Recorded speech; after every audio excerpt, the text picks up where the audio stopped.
할렐루야. 청년 1, 2, 3부 때는 예배 시간이 제한돼서 설교를 25분 했습니다. 그런데 청년들은 우리 이한기 목사님께서 3시에 끝나면 된다겠죠.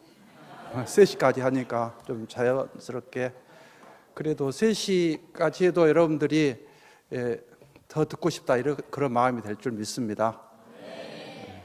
먼저 콩고에 간 지 만 17년이 되었습니다. 17년 동안 하나님께서 하셨던 일, 콩고 선교의 그러한 개략적인 내용들을 먼저 동영상을 통해서 보시고 이어서 말씀을 전하겠습니다.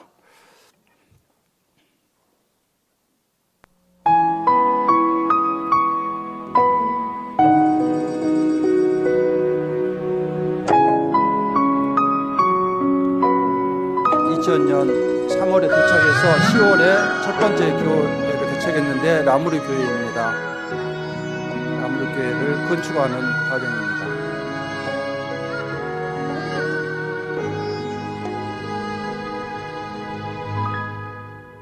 그때 유임 목사님, 송재시 목사님도 오셔서 헌당식을 했었습니다. 어린아이들입니다. 라무르 교회 현재의 모습 10년이 지나니까 그때 심었던 묘목이 자라서 저렇게 큰 나무가 됐습니다. 여전도에 찬양하는 모습입니다.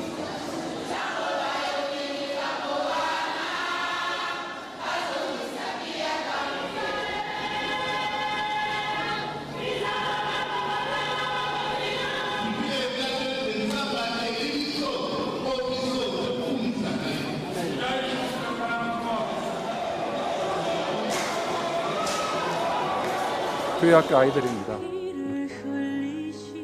그 후에 2007년에 두 번째 개척한 선교교회입니다. 선교교회는 정부에서 준 15,000평 부지에 예배당과 학교를 건축했고 진료소까지 하고 있습니다.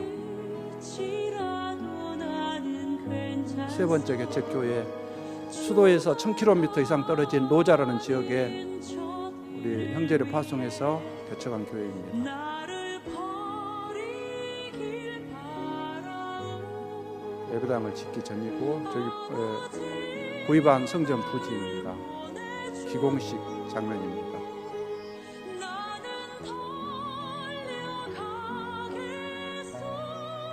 현재 완성된 예배당입니다.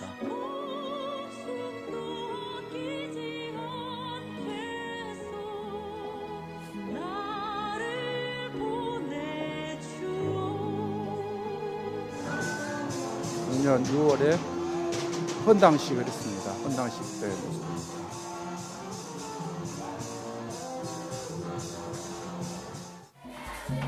네 번째 개척한 교회인데 개척 시작할 때 가건물을 지어서 예배드리는 장면입니다. 가건물 예배당입니다. 예배당과 사택을 건축해서 금년 2월에 헌당 예배를 드렸습니다. 헌당 예배 드리는 장면입니다.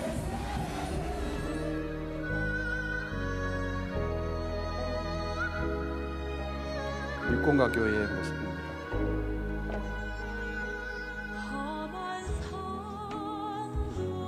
의료 선교를 하고 있는데 라무르 교회와 선교 교회의 진료소를 설립해서 두 군데서 의료 선교를 하고 있습니다.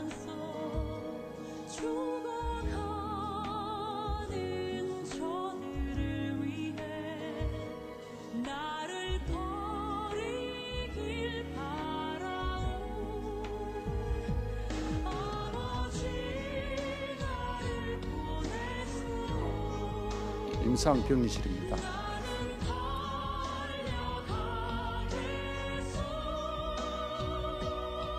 여기는 선교교회 설립한 진료소입니다.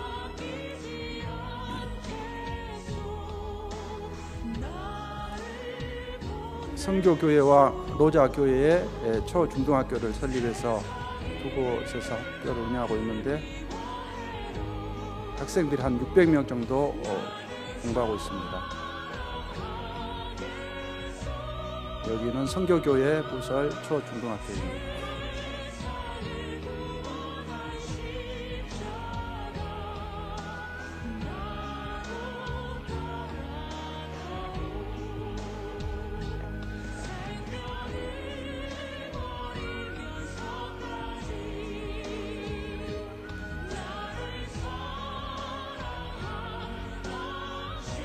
작년 9월에 개학한 배교한 로자교회 초중등학교입니다.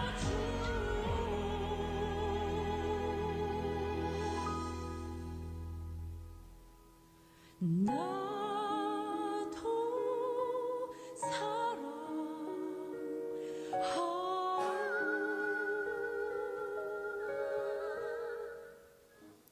아멘.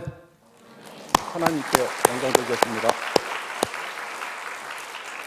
기도 제목 3가지 다 읽으셨지요? 다 외웠습니까? 계속 기도하시기 바랍니다. 사도 바울은 복음을 부끄러워하지 않는다 이렇게 말하고 있습니다. 로마서 1장 16, 17절 말씀에서 내가 복음을 부끄러워하지 아니하노니 이 복음은 모든 믿는 자에게 구원을 주시는 하나님의 능력이 됨이라. 먼저는 유대인에게요 그리고 헬라인에게로다. 복음에는 하나님의 의가 나타나서 믿음으로 믿음에 이르게 하나니 기록된 바 오직 의인은 믿음으로 말미암아 살리라 함과 같으니라. 아멘. 복음은 바로 복된 소식이고, 복된 소식은 무엇입니까? 누구든지 예수님을 믿으면, 구주로 믿으면, 예수님을 영접하면 제사함을 받고, 또 하나님께서 예수님을 믿는 자를 의롭다 인정해 주시고 하나님의 자녀를 삼아 주신다, 그 내용입니다. 그리고 복음을 부끄러워하지 않는 이유는 모든 믿는 자에게 구원을 주시는 하나님의 능력이 되기 때문에. 구원이란 것은 2가지입니다. 우리의 영혼과 또 삶의 구원. 요한복음 10장 10절 말씀에 예수께서 오신 목적은 양으로 생명을 얻게 하고 더 풍성히 얻게 하려 함이라. 예수님만 믿으면 천국 간다, 예수님 믿으면 하나님 자녀 된다, 그거로 그치는 것이 아닙니다.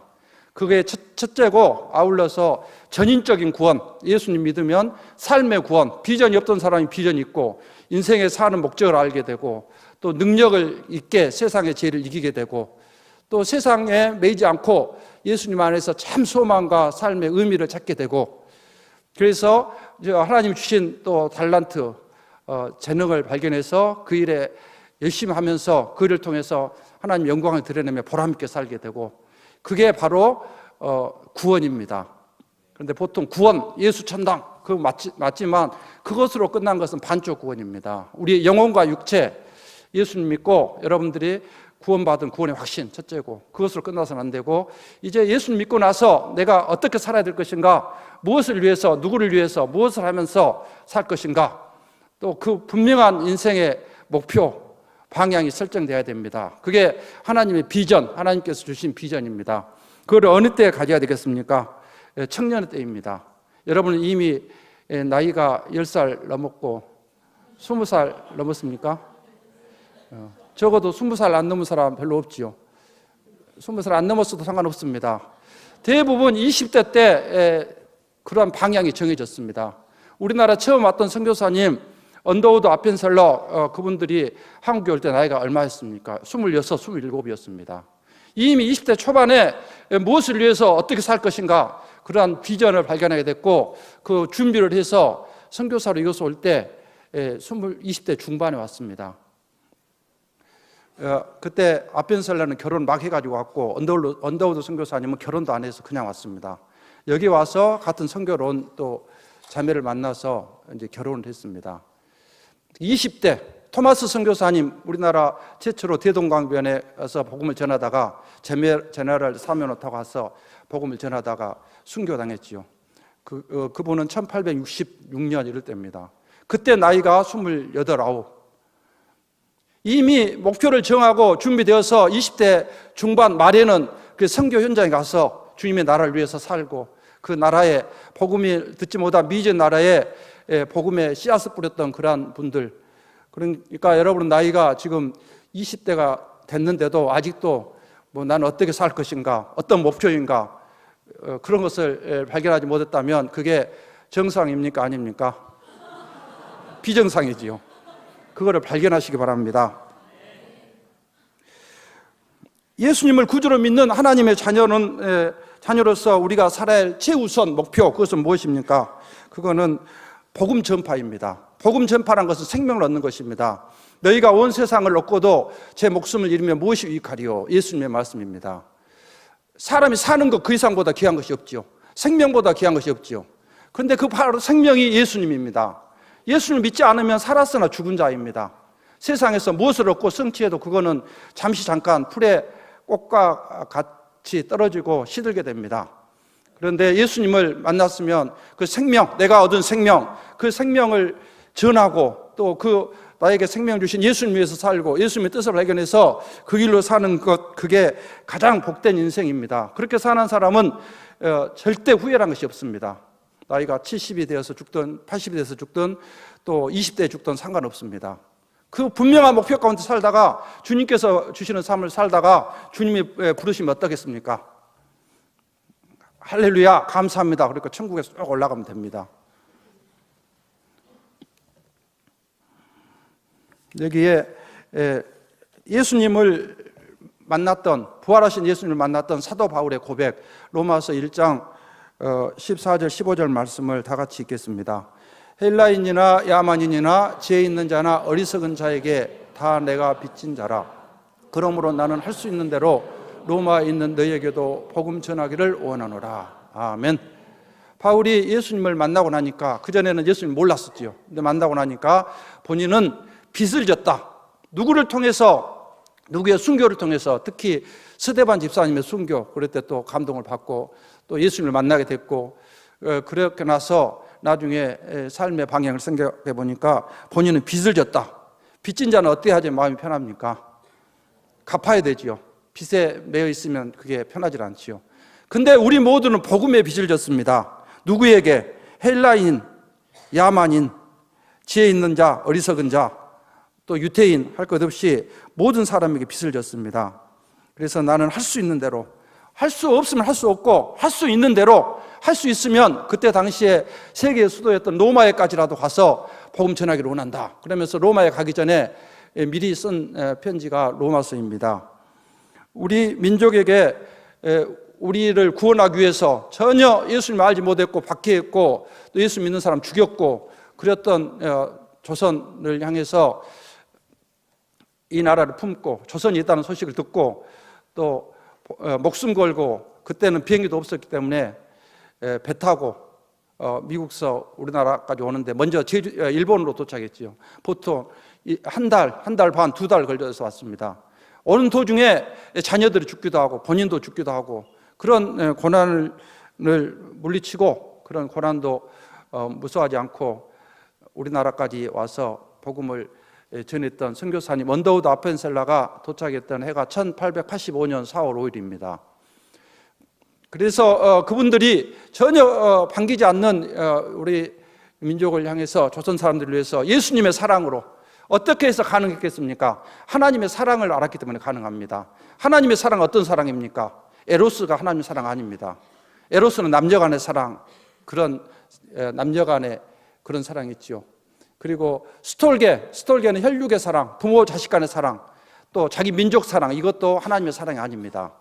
그리고 필레오, 우정적인 사랑, 이것도 하나님의 사랑 아닙니다. 그 세 가지 사랑은 모든 사람에게 다 있고 안 믿는 사람에게도 다 있고 크리스찬에게도 있습니다. 그리고 짐승에게도 있습니다.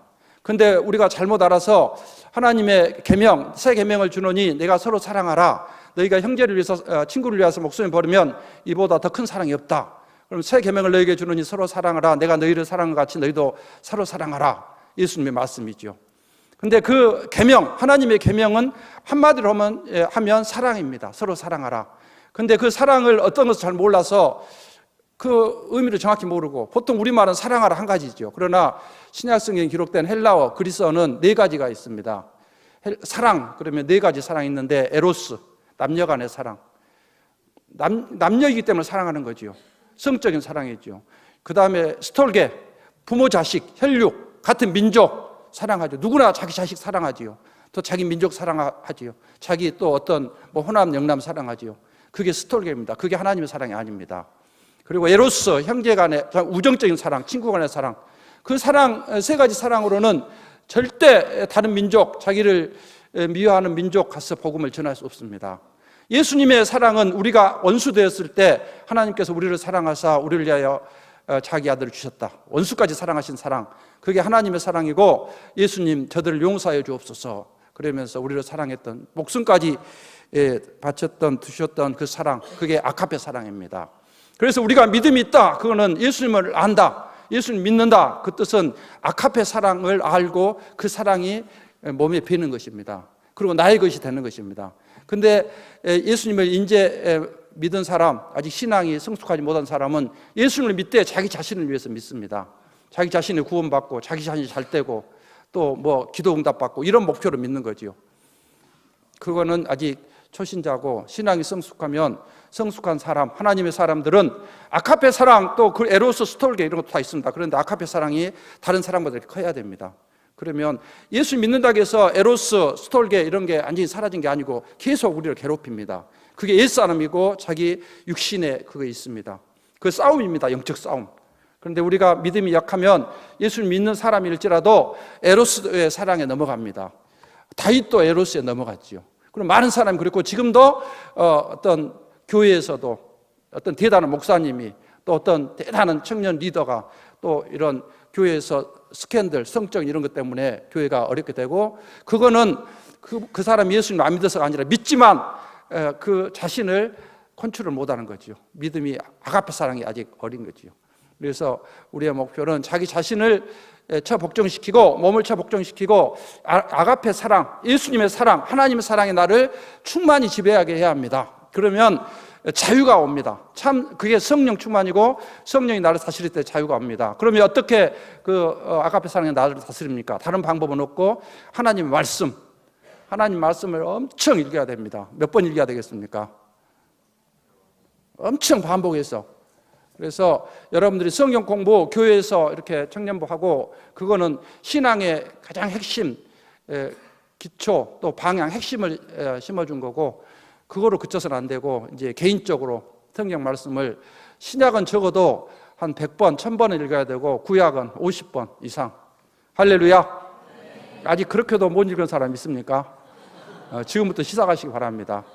그렇게 잘 읽어가지고 말씀이 내 안에서 나를 이끌고, 참 예수님이 누구신가, 또 사람이란 어떤 존재인가, 천국이란 어떤 것인가, 또 하나님이 나를 이 땅에, 한국에 태어나게 하신 목적, 이 가정에 태어나게 하신 목적이 무엇인가, 또 내가 이 시대에 해야 할 일은 무엇인가, 어떻게 하다가 하나님 나라에 갈 것인가, 그러한 것, 모든 것을 하나님 말씀을 통해서 발견하게 됩니다. 그런데 그렇게 않고 기도만 열심히 한다고 해서 발견되지 않습니다. 아무리 기도 열심히 해도 하나님 말씀 없이 기도하면 자기의 욕심을 위한 기도를 하게 됩니다. 하나님 뜻과 상관없이 기도하게 됩니다. 그래서 여러분이 자나깨나 성경 열심히 읽고 또 읽고 또 읽고 또 읽고, 그렇게 하면 하나님께서 그 말씀을 통해서 예수 그리스도를 통하여 믿음으로 구원받는 지혜를 얻게 하시고, 또 디모데후서 3장 말씀처럼 하나님 사람을 온전하게 하며, 온전케 한다겠지요. 하나님 사람 온전케 되는 길은 하나님 말씀밖에 없습니다. 그래서 여러분이 말씀을 열심히 읽기 바랍니다. 할렐루야. 우리가 복음의 빛을 졌다는 것은 아까 말했죠. 선교사님들 때문에. 그래서 우리는 그 복음의 빛, 이제 꼭 미국에서 미국 선교사님들, 캐나다 이쪽에서 선교 받았기 때문에 그쪽에 복음의 빛을 갚아야 된다, 그것은 아닙니다. 다른 데 갚아도 마찬가지죠. 아직 예수님을 잘 모르는 우리 가족, 부모님을 전도해야 되고, 또 친구들, 이웃, 그리고 우리 민족, 그리고 세계 땅끝까지. 전도의 대상은 세계 모든 민족, 열방입니다. 부활하신 예수님께서 우리에게 주신 전도의 지상 명령이 사도행전 1장 8절입니다. 다 같이 읽겠습니다. 오직 성령이 너희에게 임하시면 너희가 권능을 받고 예루살렘과 온 유대와 사마리아와 땅끝까지 이르러 내 증인이 되리라 하시니라. 아멘. 복음서에서 예수님께서 하셨던 일, 무엇을 하셨는가를 발견할 수 있습니다. 마태, 마가, 누가, 요한 사복음서를 쭉 읽어보면 주로 예수님 어렸을 때 장면이 약간 나오고, 대부분이 예수님의 공생에 3년 동안 하셨던 일이 나옵니다. 3년 동안 하셨던 일 무엇입니까? 첫째는 제자를 부르시는 것입니다. 나를 따라오너라, 너희로 사람을 낚는 어부가 되게 하리라. 베드로, 요한, 야고보, 안드레 이런 제자들, 마태 쭉 부르셨지요. 제자를 부르신 일이 첫 번째 일입니다. 두 번째는 그들을 3년 동안 데리고 다니시면서 말씀을 가르치셨습니다. 하나님 나라를 가르치시고, 천국이란 어떤 곳이고, 예수님 제자란 어떤 삶이고, 또 예수님 제자로서 어떻게 살아야 되는가 실제로 행동으로 보여주셨습니다. 그게 양육입니다. 그리고 그것이 끝나서 제자들을 파송하셨습니다. 전도자로 파송하셨습니다. 그래서 예수님이 하셨던 세 가지 일, 3년 동안 하셨던 일의 핵심은 무엇입니까? 두 자씩 말하면, 첫째는 전도지요. 제자들 부르신 거. 그 다음에 두 번째는 양육, 세 번째는 파송, 전도, 양육, 파송, 이 세 가지 일을 하신 것입니다. 저는 고등학교 때까지 제가 광주 공고를 다녔는데 고등학교 때까지는 교회를 한 번도 나가본 적이 없습니다. 그래서 안 나갔겠습니까? 전도하는 사람이 없었기 때문에 안 나갔습니다. 교회라는 것이 어떤 것인지 몰랐고 또 교회를 전혀 안 나갔고 복음을 들어본 적이 없기 때문에 예수님이 어떤 분이신가 전혀 몰랐고 하나님, 성령님 몰랐고 또 구원, 천국, 영생, 뭐 인간이란 어떤 존재인가 그런 영적 세계에 대해서는 사탄, 지옥도 몰랐고 귀신에 대해서도 몰랐고 전혀 몰랐습니다. 그렇기 때문에 영적으로 이제 캄캄하지요. 그래서 어떤 기쁨이 없었고 그냥 사는 거지요. 그냥 살아야 되니까 산 거고 그 다음에 고등학교를 공고를 다녔는데 실업계 저희가 안 맞는다 이렇게 생각이 돼가지고 그때는 예비고사를 하겠는데 수능 같은 그거를 준비해서 1973년에 이제 교육대학에 들어갔습니다. 교육대학에 갔겠습니까? 뭐 다른 목표 없이 이제 교사를 하면 먹고 살 수 있지요. 그러니까 간 거지요. 그런데 하나님의 은혜로 교육대학 1학년이었던 때가 1973년입니다. 여러분 그때 태어났습니까? 안 태어난 사람이 많지요. 1973년 3월 처음으로 교회대에 가서 전도를 받았습니다. 그때 CCC를 통해서 사형리로 예수님을 영접하고 그때 믿어졌습니다. 저희 집안에서 제가 고향이 화순인데 그 화순 시골에 화순군 춘향면 용두리가 완전히 산골이고 교회도 없고 믿는 사람이 한 명도 없었습니다. 집안에도 믿는 사람이 없었습니다. 제가 처음 믿었지요. 예수님을 믿고 나니까 바로 뭐가 달라진 것은 아닙니다. 그런데 하나님 은혜로 영접은 했습니다. 그 다음에 양육 과정 엄청 성경 공부 많이 했습니다.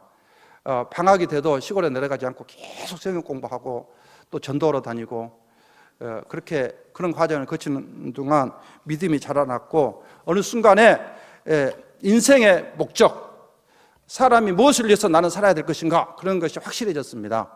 그래서 그동안에 있던 열등의식, 뭐 비교 이런 것도 다 사라지고 참 자유가 왔고 인생에 사는 목표는 영혼 구원하는 것, 예수님이 나를 구원하셨던 그 복음 전하는 게 최우선이구나 이거를 확실히 알게 됐습니다. 제가 교사로 있으면서 전혀 믿지 않던 부모님, 10년 만에 어머님, 그 다음 12년 만에 아버지 예수님이 영접했고 또 형제들 전도했습니다. 그리고 학교에서 아이들 맡으면 거의 한 기말 끝날 때는 거의 이제 교회 나가고 예수님을 믿습니다. 학교에서는 신회를 만들어가지고 열심히 또 신회 활동도 했습니다. 제가 완도에서 8년 교사하다가 광주로 1986년에 와서 9년간 또 교사를 했습니다.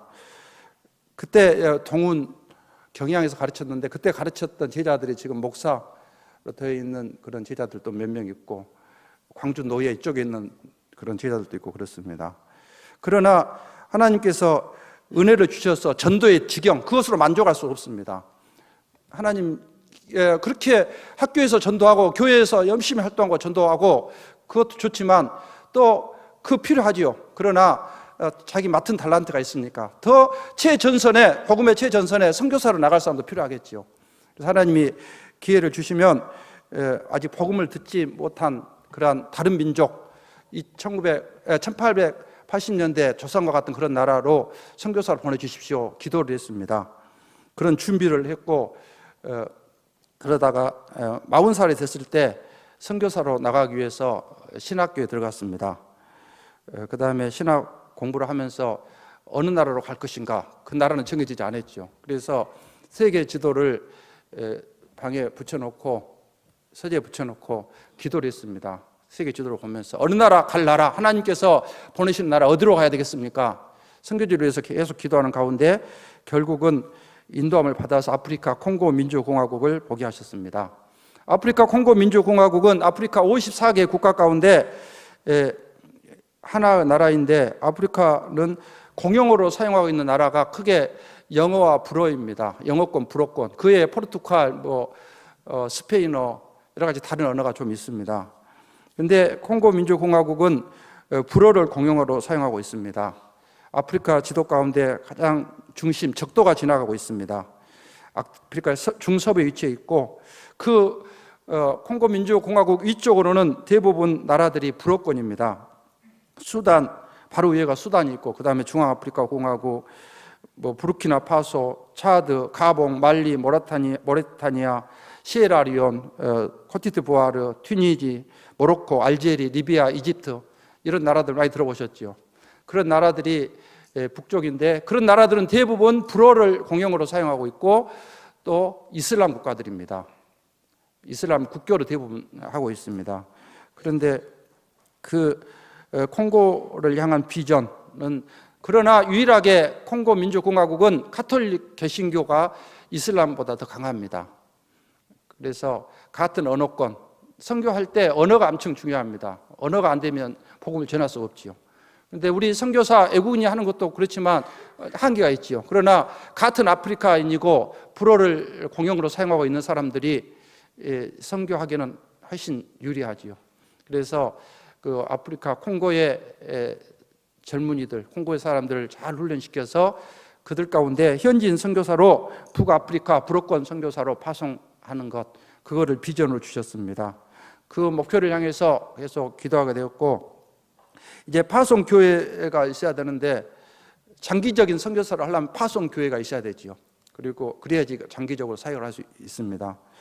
교회를 위해서, 파송 교회를 위해서 기도하던 중에 신대원 때 우리 담임 목사님, 위임 목사님이 서울 장신대로 강의를 오셨습니다. 그때 처음 만나서 제 비전 그렇게 말씀드렸고, 그랬더니 그러셨냐고 그러면서 같이 기도하게 됐고, 목사님께서 서림교회에 오도록 하셨고, 1996년 1월부터 4년간 99년까지 서림교회에서 이제 부교육자를 하면서 이렇게 선교 목회 훈련, 선교 훈련을 더 받았습니다. 교회 파송 받아서 2000년 3월 13일 콩고의 수도 킨샤사에 도착했습니다. 그곳에 사역을 할 때 가장 중요한 것은 하나님의 능력, 하나님이 하시는 것입니다. 출애굽기 17장에 보면 이스라엘 백성이 출애굽 이후에 광야에서 아말렉과 전쟁하는 것이 나옵니다. 그 읽어보셨죠?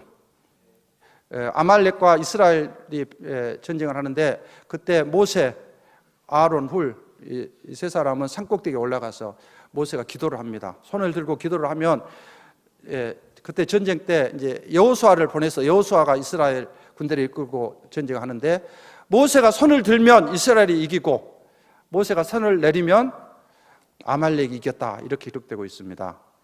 이 사건에서 우리에게 보여주는 것은 우리의 선교, 전도, 이 영적 싸움은 기도로 하는 것이고, 또 하나님께 기도하고 하나님께서 하시는 것이다, 이것을 가르쳐주고 있습니다. 그 이후에 여러분들이 계속 기도를 했고, 또 콩고 민주공화국을 위해서 기도를, 그때 당시에 제가 갔을 때는 청년들이 엄청 기도를 했고, 또 단기 선교도 네 번에 거쳐서 한 10여 명씩 한 달 단기 선교로 왔고, 또 6개월, 1년, 2년 반, 그렇게 2명씩, 3명씩 계속 단기 선교로 와서 청년 양육을 했습니다. 그때는 기도를 많이 했는데 지금 어떻게, 지금도 열심히 하고 있습니까? 할렐루야. 그때 김현진 자매도 그때 왔었고, 단기 선교 한 달 왔었고, 송사은 자매는 그때 한 4개월인가 그렇게 와서 사역을 했었고, 어떻든 그렇게 많이 했는데 요즘은 좀 그쪽이 너무 멀고 피곤해서 안 온 것 같은데, 다시 힘을 얻어서 콩고로도 단기 선교로 와서 그렇게 하시다 보면 여러분이 이제 세계, 죽으면 동남아 이쪽, 우즈베키스탄 뭐 그쪽 많이 가는데 그쪽을 많이 봤죠. 그렇지만 또 다른 아프리카도 봐야 됩니다. 많이 볼수록 좋습니다. 여러분 청년이기 때문에 여행, 특히 단기 선교를 통해서 많이 보고 또 하나님께서 주신 비전, 또 기도 제목도 갖게 되고 그중에 어떤 사람은 오게도 되고 또 안 가더라도 선교사적인 마인드로 살게 되는 그러한 은혜가 있을 줄 믿습니다. 라무르 교회를 개척을 했는데 그때 라무르 교회 개척을 할 때 수도 킨샤사에 개척을 했습니다. 저 교회가 지금 현재의 모습입니다. 먼저 핵심 사역은 예수님이 하셨던 것처럼 전도해서 양육해서 이제 현장에 선교사로 파송하는 것이죠. 그래서 그곳에 좀 건물 짓기 전에 새 집을 얻어서 전도를 열심히 했습니다. 그래서 첫 예배를 언제 드렸냐면 2000년 10월 15일 드렸습니다. 오늘이 몇 월 며칠입니까? 10월 15일. 그래서 오늘이 바로 라무르교회 창립 17주년. 그곳에서 17주년 기념 예배를 오늘 드리고 있을 것입니다. 여기보다 8시간 시차가 있기 때문에 거기는 지금 6시 40분. 그런데 8시에 예배를 드립니다. 예배를 기본이 2시간 반이기 때문에 8시에 드려서 이제 끝나면 10시 반 이렇게 됩니다. 그래서 그거 창립을 했고 그 교회 이름은 에그리스트 라무르. 에그리스란 말은 불어로 교회, 처치 이거고 오브, 라무르는 러브, 사랑의 교회. 사랑의 교회란 이름은 우리 담임 목사님께서 사랑을 전하는 교회, 하나님의 아가페 사랑을 전하는 교회가 되라는 의미로 지어주신 이름입니다. 그래서 첫 주일에 예배를 드렸는데 그때 26명이 모였습니다. 계속 날마다 전도했습니다. 그랬더니 3개월이 지나자 300명 이상이 모였습니다. 우리 서림교회 청년부가 지금 이렇게 모이고 있는데 이제 수완 텐트 처치 내년에 5월 정도에 가게 되면 얼마 모이겠습니까? 처음에는 여기 이 모이는 수 한 500명 모일 것이고 한 3개월 지나면 3,000명 모일 줄 믿습니다. 네. 할렐루야. 네. 그래도 3,000명 모여도 적은 것입니다. 훨씬 3,000명, 5,000명, 10,000명 모여야 됩니다. 그리고 모이는 목적은 그들에게 예수님을 만나게 하고 예수님 안에서 비전을 품고 세계를 품은 그리스도인, 또 불덩이처럼 사도행전의 삶을 그리스도인 만드는 것입니다. 그게 하나님이 기뻐하시는 것이고 그렇게 되면 나라가 삽니다. 지금 나라가 지금 뭐 김정은 어떻게 하고 나라가 불안하고 근데 그런 것은 별로 문제가 안 됩니다. 그거는 맡겨놓고 우리가 해야 할 일은 열심히 복음 전도, 예수 그리스도 전하고 또 역사의 주인이신 하나님께 기도하고 전도를 하면 하나님께서도 볼 때 서른교회 청년들이 이렇게 깨어서 열심히 전도하고 있는데 김정은이가 쳐들어가게 하면 전도가 멈추겠구나. 안 되겠다. 김정은 너 가만히 있어. 너 죽어. 그러면 김정은이 죽겠지요. 그게 문제가 안 됩니다. 근데 사람의 노력으로 아무리 이렇게 막아보려고 해도 그게 정신이 돌아가지고 사탄이 역사해가지고 전쟁을 일으키면 어떻게 됐습니까? 그거 서로 안 듣겠지요. 그래서 그런 것은 이제 정치인들이 또 할 것이고 우리는 또 기도는 해야 되겠죠. 그러나 더 중요한 것은 복음 전도. 그들 남북 통일도 중요하지만 더 중요한 것은 복음 전도입니다. 남북 통일 대해놓고 그들 예수님 안 믿으면 무슨 소용이 있겠습니까? 복음 전도. 그래서 통일도 복음 안에서 통일, 예수님 안에서 통일. 그런 마음으로 열심히 전도하시기 바랍니다.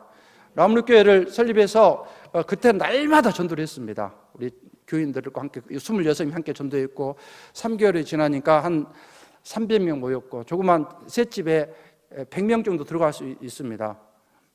나머지 200명은 마당에 앉아서 이렇게 제 설교하는 사람 거의 안 보이고 그냥 스피커로 음성만 듣고 그렇게 하고 더 이상 수용할 수가 없습니다. 그때 필요한 것이 뭐였겠습니까? 더 넓은 예배드릴 수 있는 장소였습니다. 그래서 성전 부지를 주시라고 기도를 했습니다. 그 후에 그곳에서 가까운 곳에 3,000평 부지를 구입을 했고 거기에 저 나무리교회 예배당 또 교육관 이런 건물들을 건축했고 그 이후에도 계속 했던 것은 지금까지 변함없이 전도, 여러분들이 캠퍼스 전도 나가고 청년들 전도하고 그랬듯이 라무르교회도 수요일 날, 토요일 날 지금은 오전에 교인들과 함께 항상 전도를 나갑니다. 그러다 보니까 전도하는 것이 어떻겠습니까? 너무 재밌지요. 여러분도 그런 사람 많겠지요. 전도하는 것이 숨 쉬는 것보다 더 어렵겠습니까? 쉽겠습니까? 몰라요? 더 쉽습니다. 그런데 아직 건강하지 못한 사람은 숨 쉬는 것이 이제 힘들지요. 그래서 뭐 산소호흡기 꽂아야 되고. 그러나 건강한 신앙이 되면 전도하는 것 너무 쉽습니다. 그래서 전도는 무엇입니까? 기도하고 그들에게 복음, 예수님 믿어야 되는가? 예수님이 어떤 분이신가? 하나님의 사랑, 그리고 죄의 인간은 어떤 죄인가? 죄란 무엇인가? 죄의 결과가 어떤가? 구원, 예수 그리스도, 예수님의 죽음과 부활, 예수님이 생명의 길, 그 구원 어떻게? 예수님 영접, 기도로 영접하는 것. 기도하고 영접했으면 그 다음에 성장, 이러한 내용들, 여러분이 배웠던 그런 내용들을 전하는 것입니다. 그리고 안 믿으면 어쩝니까? 안 믿고는 하나님의 책임입니다. 우리는 씨를 뿌리는 것입니다. 농부가 씨만 뿌리는 거지, 농부가 그 자라는 것까지 책임 못 지는 거죠. 씨 뿌리고 물 주는 것까지는 농부 책임이죠. 그러나 자라나게 하시는 이는 하나님이시니라. 근데 보통 힘든 이유는 자라는 것까지 본인이 다 책임을 지려고 하니까 힘들지요.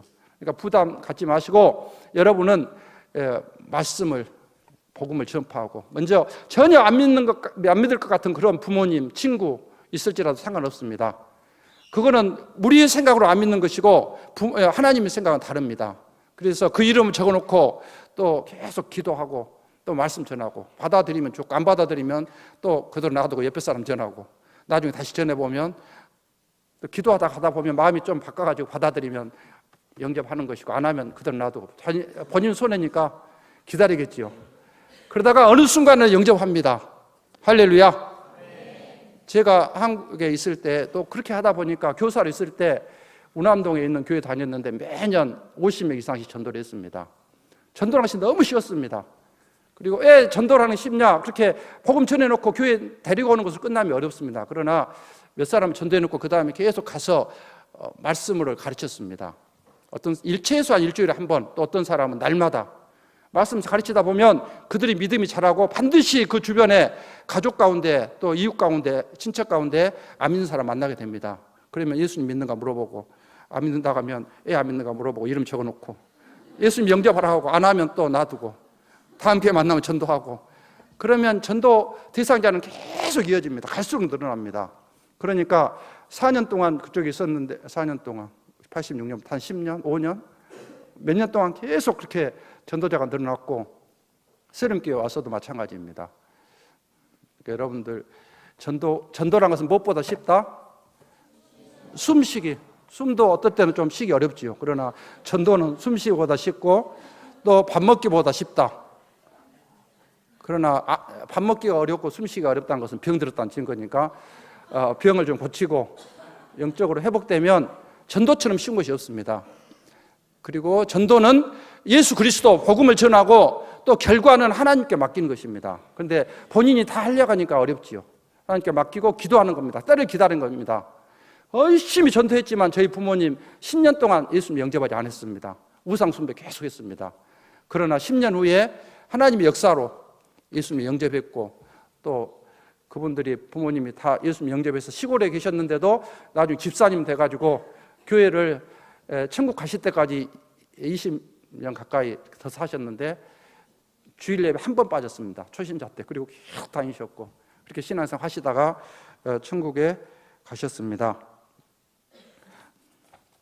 지금 이제 12분 남았네요. 교회를 어느 곳에 설립했냐면 라무르 교회를 그런 황무지와 같은 그런 곳에 설립을 했는데, 교회가 그 사람들의 삶의 중심이 됐습니다. 하나님 말씀을 전하니까 얼마나 좋겠어요. 그래서 사람들이 들으러 오고 참 교회다운 교회가 있다는 소문을 듣고 사람들이 시내에서 그쪽으로 이사를 와서 집을 짓기 시작했습니다. 지금은 라무르교회 주변에 동이 형성됐는데 그 동에 인구가 2만 명이 넘었습니다.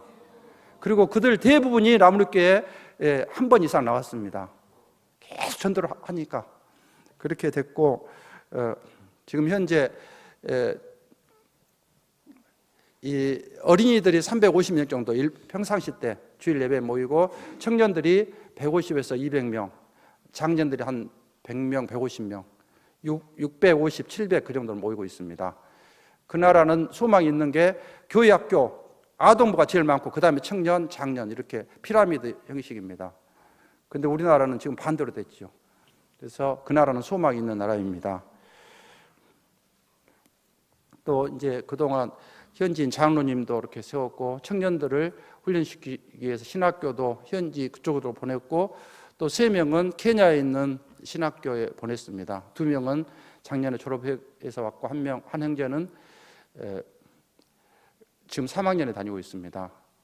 그 형제들이 이제 라물교회 청년부 간사를 하다가 신학교를 보내서 훈련을 받았고 또 어떤 형제는 앙골라 가서 앙골라 옆에 나라인데 교회를 개척한 형제도 있고 또 라무르 교회에서 청년부 사역, 아동부 사역 이렇게 열심히 하고 있습니다.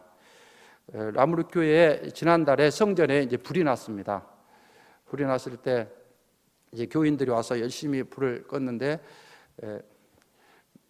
누가 또 더 많은 사람이 왔냐면 동네 청년들. 보통 교회하고 사이가 안 좋으면 교회에 뭐 불타면 그렇게 시끄럽게 하더니 불 잘 났다 이렇게 하겠죠. 그러나 그들은 내 집이 불탄 것처럼 거기에 그들의 생활의 중심이기 때문에 저녁마다 청년들이 모여서 찬양하고 또 뭐 불어도 배우고 영어도 배우고 현지어도 배우고 그런 활동 기도회도 하고 그리고 또 아이들은 공도 차고 그런 생활의 터전입니다. 자기의 터전을 이렇게 생겼죠. 그러니까 와서 열심히 불을 껐습니다. 2시간 만에 불을 다 끄고 났을 때 뭐가 왔겠습니까? 소방차가 2대가 왔습니다. 불났다가 신고하니까 2시간을 거쳐서 소방차가 왔고 이미 그 사이에 다 불은 껐습니다. 현지인들이 그 사랑하지 않으면 불을 못 가지고 교회 다 전소될 뻔했죠. 그러나 그렇게 해서 일부분만 탔고 그런 불이 났다는 소식을 카톡으로 연결된 분들한테 보냈을 때 대부분이 답변을 했는데 인명피해 없어서 다행입니다. 힘내십시오. 이런 식으로 답변을 많이 했습니다. 그 말도 맞지만 더 중요한 말씀을 담임 목사님께서 보내주셨는데 불은 부흥입니다. 부흥합시다. 이렇게 하셨습니다. 할렐루야. 성령의 불, 그게 불이 있는데 그게 상징적인 것이죠. 부흥이니까 부흥합시다. 제가 이곳에 오기 일주일 전에 불이 났고 온 뒤로 교인들이 그동안 전도를 엄청 해가지고 주변에 등록된 정식 교인만 해도 1000명이 넘고 세례를 한 600명 이상 받았고 그랬는데도 모이는 수는 장전이 한 300 몇십 명 모이고 또 어린아이들이고 그랬죠. 그랬는데 부흥이 이제 좀 치들어들었는데 이번에 그 이후로 거기 현지인 사역자들 중심으로 청년들 매일 이렇게 절을 편성해서 저녁 때부터 밤에부터 아침 새벽 기도까지 철야 기도를 계속하고 있습니다. 앞으로 계속하게 됩니다. 그러니까 기도 가운데 회개하고 또 부흥이란 것은 예수님 믿다가 시험에 들어있는 사람들 그런 사람을 다시 신앙 회복시키는 거죠. 그렇게 되고 또 새 가족도 엄청 나오게 될 줄 믿습니다. 그 다음에 두 번째 선교교회는 지금 8분 동안에 이제 끝내야 되네. 나머지 세 교회는. 선교교회는 처음에 비전은 예루살렘과 유대와 그러듯이 그 마시나 구 라무르교회가 있는 지역을 위해서 기도를 하다가 믿음이 자라나니까 킨샤사는 1000만 명이 살고 있습니다. 수도 킨샤사 복음화를 위해서 기도하게 됐고 또 하나님께서 그 신도시 개발 지역 그곳에 15,000평 땅을 선교 부지로 저희가 그곳에 비영리 법인, 종교 법인을 설립했는데 그 법인 이름으로 주었습니다. 그래서 그곳 이름을 선교교회라고 이름을 지었고 또 그곳에 사람들이 지금 이주해 살기 시작했고 현재 청년들, 아이들에서 450명 정도 모이고 있고 또 학교까지 설립해서 학교와 진료소까지 하고 있습니다. 세 번째 교회는 로자 교회입니다. 콩고 민주공화국은 우리나라 남북한의 국토 넓이가 남북한의 11배, 남한의 23배 정도 됩니다. 그리고 엄청 아프리카에서 알제리 다음으로 큰 나라이기 때문에 동쪽, 서쪽 시차가 1시간이 있습니다. 그런데 수도 킨샤사는 완전히 서쪽에 있습니다. 그런데 이제 하나님께서 비전을 주셔서 마시나쿠, 그 다음에 킨샤사, 또 콩고를 예수님께로 이런 비전을 주셨습니다. 그러다 보면 더 내륙 선교를 해야 되겠지요. 그렇게 위해서 내륙 선교를 위해서 기도하던 중에 하나님께서 한 형제를 예비하셨는데 그 형제 이름이 로랑 형제입니다. 2001년에 로자 지역에 내전이 났습니다. 그 내전을 피해서 그 형제가 조카 둘을 데리고 수도까지 킨샤사까지 피난을 왔는데 2개월에 걸쳐서 피난을 왔습니다. 그 뒤로 라물교에 출석하면서 라물교의 비전 또 북아프리카 선교 이것을 마음에 품고 티니지 선교사로 가기로 준비를 하고 그곳에 가기 위해서 전문인 선교사로 가기 위해서 의료, 공중보건학 이런 공부를 했고 나중에 신학 공부까지 마쳤습니다. 그런데 티니지가 길이 쉽게 열리지 않자 자기 고향 로자 마을에 가서 복음을 전한 후에 하나님께서 길을 열어주시면 북이슬람 국가로 올라가겠다 이런 마음으로 2013년 1월에 결혼했는데 그 부인 간호사 출신의 부인과 함께 딸 한 명을 데리고 로자에 가서 2월 달에 집을 새로 얻어서 예배를 드렸습니다. 그런데 그곳에 이단들이 엄청 많기 때문에 이단들이 그걸 좋아하지 않지요. 사탄이 이단을 도구로 사용해서 독약을 주었습니다. 그 독약이 몸에 퍼져서 이제 죽게 되었을 때 도저히 그곳에서는 고칠 수 없으니까 수도 킨샤사로 와서 2개월 동안 치료를 받았는데도 거의 이제 많이 좋아졌습니다. 그러나 완벽하게 치료된 것은 아니었죠. 10월 달에 목사 안수를 받고 다시 로자 마을로 가서 사역을 열심히 하다가 2014년 1월 22일 날 하나님 나라에 갔습니다. 독약이 다시 온몸에 퍼졌던 것이죠. 그때 나이가 만 34세입니다. 딸 2살짜리 딸이 있었고 로랑 형제가 죽은 1개월 후에 유복자로 아들 하나가 태어났습니다. 그런데 그곳에 그렇게 준비를 열심히 해서 세상을 떠났지만 헛되지 않게 하나님이 하셨습니다. 1년 동안 열심히 복음의 씨앗을 뿌렸던 그 열매가 있었고 제가 4월에 가서 사경을 통해서 말씀을 전했고 나중에 그 사모가 남편의 뒤를 이어서 사역자로 하기로 결단하고 사역자로 세웠습니다. 나중에 3,400평 성전 부지를 구입하여 예배당 학교를 건축했습니다. 로자에는 한 50만 명 이상이 살고 있는데 아직 전기가 설치되지 않는 지역입니다. 그런데 그래서 캄캄하죠. 밤만 되면 캄캄하고 보이지 않고 모일 수가 없습니다. 그때 한국에 나눔 선교회라는 곳이 있습니다. 나눔 선교회. 그 나눔 선교회는 우리나라 초창기 1970년대 복음성가 가수 가운데 뭐 전용대, 송정미 이름 들어봤습니까? 그게 그보다 더 선배인 정경섭 선교사라는 분이 있습니다. 그분이 목사님이 됐는데 그분 중심으로 그분이 이제 복음성가 복음 찬양 사역자 사역을 하다가 2000년대 초반에 목 수술을 하게 돼서 노래를 제대로 할 수 없으니까 하나님께 기도를 열심히 했답니다. 그런데 나눔 선교, 이런 나눔이라는 단어를 생각나게 하셨고 세계 선교지에 선교사님이 있고 교회가 있는데 아직 전기가 설치되지 않는 지역, 거기에 태양광으로 불을 밝혀주고 하나님 말씀 공부하고 예배할 수 있도록 그런 복음적인 그런 선교 사역 이걸 하고 있습니다. 그러다가 우리 선교교회, 밑공각교회, 로자교회 다 전기가 설치되지 않고 전기가 없는 지역입니다. 금년 6월에 그분들이 오셔서 로자에 태양광 전기, 로자 예배당 학교에 태양광 전기를 설치했습니다. 로자까지 가는데 비행기가 가지 않습니다. 가는데 경비행기만 갑니다. 공항에 활주로가 포장이 되어 있지 않습니다. 그래서 경비행기로 가기가 근데 이제 손님이 안 차면 18명이 안 되면 비행기가 안 갑니다. 그래서 할 수 없이 2차 대전 때 러시아가 사용했던 그 군용기 그거를 화물기로 개조한 그 비행기를 타고 2시간 반 동안 로자에 갔습니다. 그 부품을 먼저 청년들에게 보냈는데 청년들은 3주간 거쳐서 갔습니다. 콩고강에 배 타고 가서 멈췄다가 기다렸다가 그러다 보니까 3주 걸립니다. 거기에 캄캄했는데 도착해서 전기 없어 그랬는데 또 앞으로 공항에 전기를 하나를 설치해 줬더니 밝아졌죠.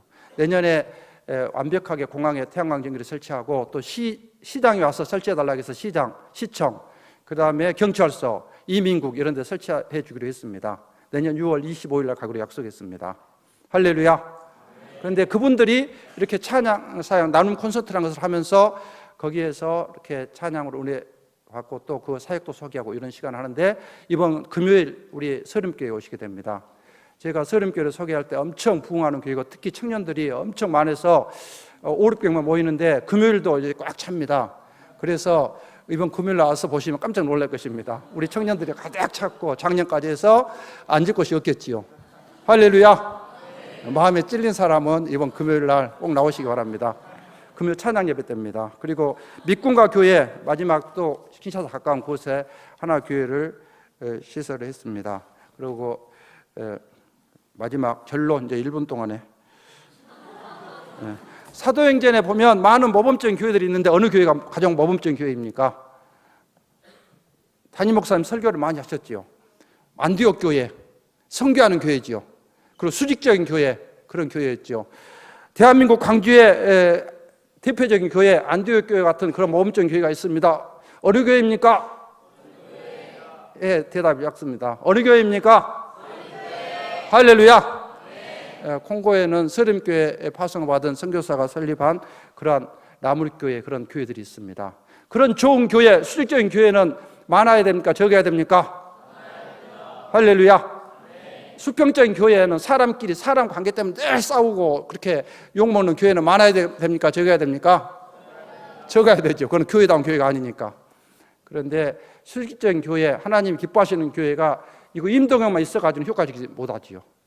콩고에도 라무르교회 하나만 가지고는 커버되는 데가 일부분이죠. 그래서 선교교회, 로자교회, 밑공가교회 그렇게 하면서 같은 십자가의 복음으로, 같은 영성으로, 같은 비전으로, 한 마음으로 그렇게 하듯이 서른교회가 그렇게 될 것이고, 내년에 5월 정도에 수안성전이 문을 열면 우리 청년들이 그때는 500명 모일 것이고, 제가 가을쯤 만약 오게 되면 몇 명이 모여 있겠습니까? 적어도 3,000명. 할렐루야.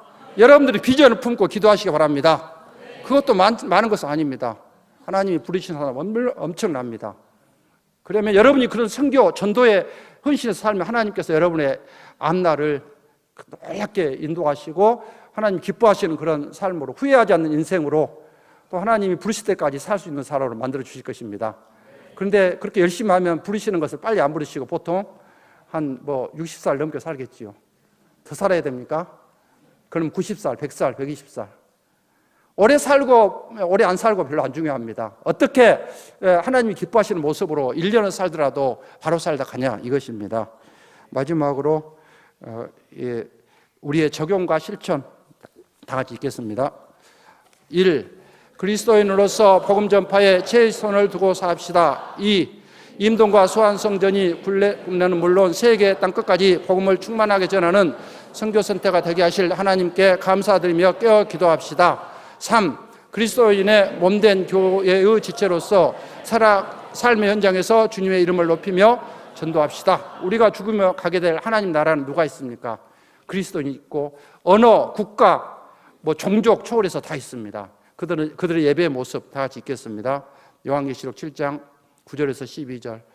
이 일 후에 내가 보니 각 나라와 족속과 백성과 방언에서 아무도 능히 셀 수 없는 큰 무리가 나와 흰옷을 입고 손에 종려가지를 들고 보좌과 어린 양 앞에 서서 큰 소리로 외쳐 이르되 구원하심이 보좌에 앉으신 우리 하나님과 어린 양에게 있도다 하니 모든 천사가 보좌와 장로들과 네 생물의 주위에 서 있다가 보좌 앞에 엎드려 얼굴을 대고 하나님께 경배하여 이르되 아멘. 찬송과 영광과 지혜와 감사와 존귀와 권능과 힘이 우리 하나님께 세세토록 있을지어다. 아멘 하더라. 아멘.